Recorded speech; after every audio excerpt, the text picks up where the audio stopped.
In this video, you're going to see us assemble the Harbor Freight backhoe trencher. If you're watching this video, there are two reasons you might be doing. One is if you're researching this machine, and you just kind of want to see what's involved in putting it together, or maybe you've already bought it like we have, and you just want to see, hey, how do I put this thing together? Instructions are seemingly non-existent. And so hopefully this will be a concise sort of video manual for you. Here are the tools that you need. Feel free to pause this video anytime you need to take a closer look at something.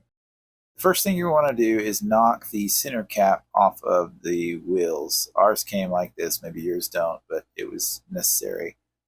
To do this, use an extension and a hammer or a palm like I'm doing here.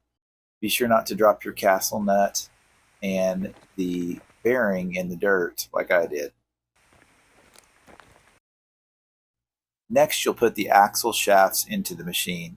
This is right under the engine, and you'll have to jack up your machine and put it on jack stands to put the wheels on. There are some pins and cotter pins that go in the holes supplied. Here's a closer look at those pins. Then you'll want to grease up the axle shaft. I accidentally stepped on the tube, and so this is what I'm using to do it. Take the bearing out of the wheel if it's still in, because it will fall on the ground. Put it in after you get the wheel on the axle shaft. Takes a little pressure. Then install the castle nut. We used an adjustable wrench, but you can also use an 1.25" socket. Don't over tighten. What you want to do is make sure there's not a lot of lateral play and that the wheel spins freely. Next, you're going to want to put in the pin in the castle nut, and you'll take and adjust it so that the hole falls between the castle nut openings. Put your cotter pin in and bend it so that you can put the cap on top. We used a rubber mallet to install the dust cover.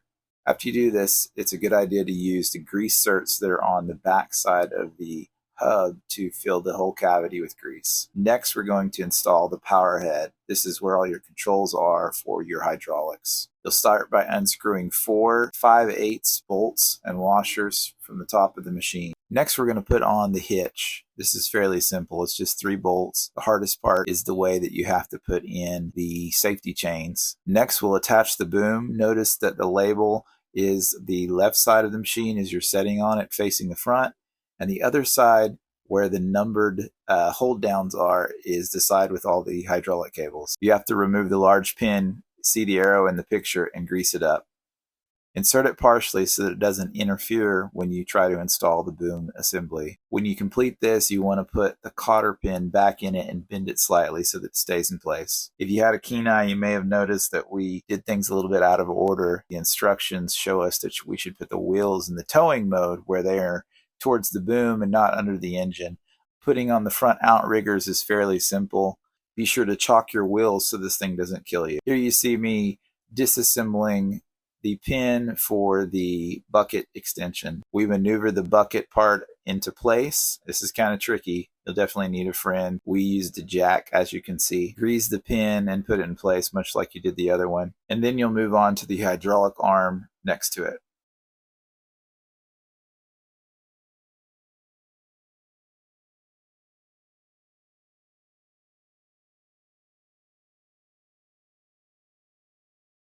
If I could go back, I would change the way we did this.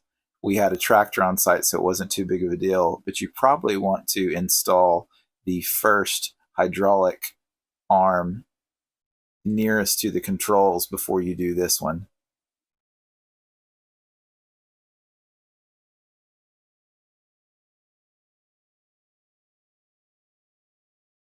Right now you can see the one I'm talking about. We should have probably started with this one, but it wasn't a big deal because we had the tractor. Now I'm going to loosen the 10mm bolts that hold down the hydraulic hoses. Also know that there are numbers that help you put the hydraulic hoses in the right place. Now it's time to connect all the hoses. Luckily they're all numbered, so it's pretty easy to do. Just match up the numbers, being sure not to over tighten or cross thread.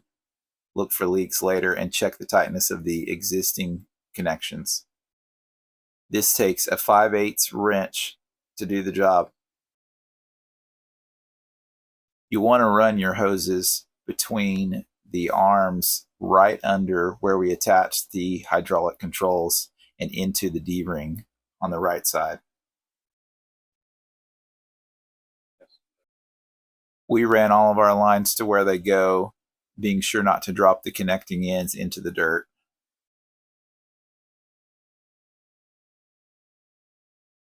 All the hydraulic cylinders are labeled to correspond with the hydraulic hoses that you'll need to attach. Some of them have specific routing you'll see right now.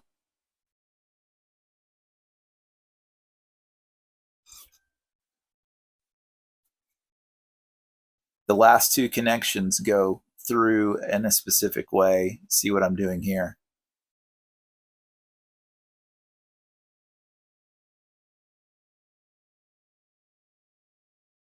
Notice that the hold downs on the side also are very specific on the routing.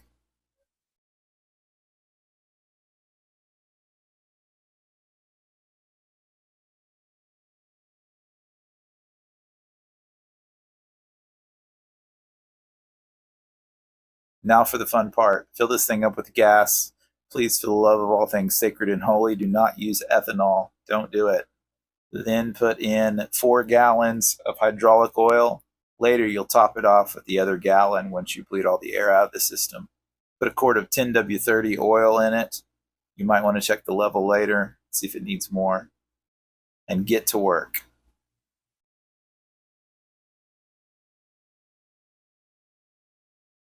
Well, that's it for this video. I hope this was helpful for you. If it was, please click that like button and maybe leave a comment in hopes that somebody else that's looking for this video can find it easily. Hey, thanks so much for watching. Please like and subscribe.